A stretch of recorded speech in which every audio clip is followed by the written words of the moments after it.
Well, hello, everybody. Welcome into TexAgs Rewind, presented by our good friends at Yeti. David Nuño here with my guys. I got Nick Savage over there. I've got Jared Schultz at the News and Social Center, thanks to our friends at the Angry Elephant. Jared, what's popping over there? What did you think about the show today? I love the show today. I think Billy gave a lot of good insight. We got a lot of stats now. Us interns been working hard on that. And then my favorite guest, Tom Hart, was on. So Yeah, it was good. Nick, any thoughts on the show today? Well, David, I think it's a really good show. Oh, sorry, yeah, it was a really good show. Jared did a really great job with all the stats. Just happy that we got that rolling. Yep. So we did get some great stats on the program. We had OB on during the Go Hour. He had some hot sports takes, as he always does. Tom Hart, as we mentioned, around the SEC with Billy Liucci. It is wide open, guys. And now, where would you put Miami in the SEC this year? Just curious about your thoughts about that. And you can comment below. And then Liucci obviously talking about this big Auburn game. That and more. It's TexAgs Rewind. I would think that they're typically going to be running 3 wide receivers. 4 wide receivers last week, I would think you said like 8%, something like that, right? The 4 wide receivers, 18.6%. Yeah, I would think that's even too much. I want a tight end out there when Jake Johnson is making the contributions that he's making. Yep. Plus, when you figure Evan Stewart didn't play and Noah Thomas left kind of early. Yep. What does it take to get your best team out there, right? The best. So I'm actually surprised that they had 4 wide receivers that frequently. But again, in overmatched opponents, you can experiment and do the things you want to take a look at. Yep. OB, let's do 3 things we want to see revisited. Do you remember your 3? Because I got mine in front of me. I really don't. I know I wanted to see more moose. Yeah. We got a little bit in there. A little more moose. And, I always want to see pass rush. That's a weekly thing. And I didn't see as much as I wanted to, though. The way ULM goes about it. Yeah. But we were saying, they were trying to get the ball out of the hands. But let's be honest, there was also some times when that ball was in the quarterback's hands a little bit longer, and you're thinking, you need to get there. But okay. And they threw 17 times, and I think 5 in the second half. Yeah, they didn't even complete a pass in the second half. Nope, they were 0 for 5. So I can't even remember what the last one was that I wanted to see. I'm sure I saw it because they checked every box. I wanted to see better tackling in the secondary. Okay.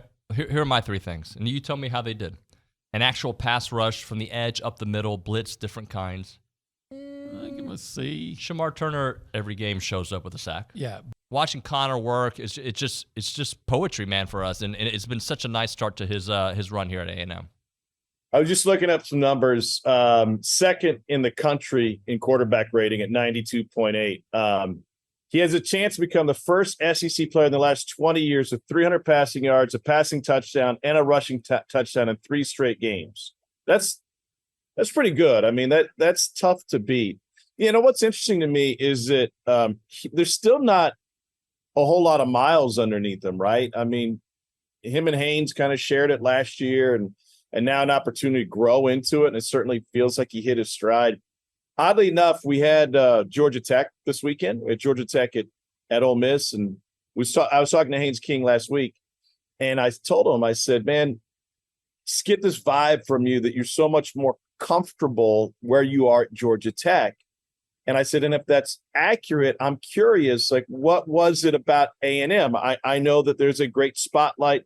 I know it's hard to play quarterback for Jimbo. I mean, he's hard on his quarterbacks. And listen, every quarterback coach is hard on his guys. He's got a guy, Chris Wenke, right now is really hard on him. I said, so is this just part of your maturation and growth?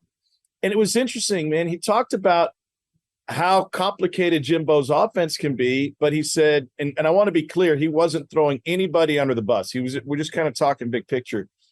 He said, it's not just hard on the quarterback, but we had a really young wide receiver room last year. And it's hard on those guys to learn the intricacies of the offense.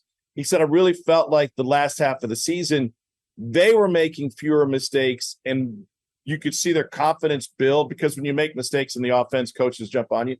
He's like, man, I just think the offense as a whole, especially with what those wide receivers were doing, found its stride late in the season. And I think that applies to what Connor's doing now. You know, like it takes a while to get your feet underneath you here in this system. And man, he's operating at a really high level. To me, Alabama went down. To me, South Carolina maybe a tick up for leading Georgia at halftime, but Georgia's been starting slow, and they outscored them 21-zip in the second half. Maybe South Carolina, a small tick up, stayed about the same. Arkansas down, losing at home to a BYU team that damn near lost to Sam Houston, and giving up 38 as well. Mississippi State way the hell down. Yep. As a result of that, LSU way up. And so you wonder if that's probably somewhere in the middle. Ole Miss, I'd say up, although Who have they played? they're beating Georgia Tech, who's one of the worst programs in the ACC, and they're beating Tulane without their star starting quarterback and having to do it with a 59-yard field goal. We'll late. learn more this weekend. Yeah, and you know what? And it might beat Alabama, and it might drop Bama down even more. Who else is on this? Tennessee. I go back to the last 2 weeks where they were struggling. Imagine A&M fans if the Aggies were up like 13-6 to start the third quarter or late second, whatever it was, against Austin Peay. And then they come out and get drilled by Florida. Tennessee, Joe Milton, stock down. He would throw it from me to you, and he would throw it 15 yards over your head, or he might hit you on a 70-yard deep ball. You just don't know. That's not elite quarterback play. That's inconsistent quarterback play, and that's what he's been his whole career. And that's what Olin has said throughout the offseason. You know, this is a guy, it's like bringing in a guy in the portal and expecting him to be a different guy. It doesn't typically happen that way.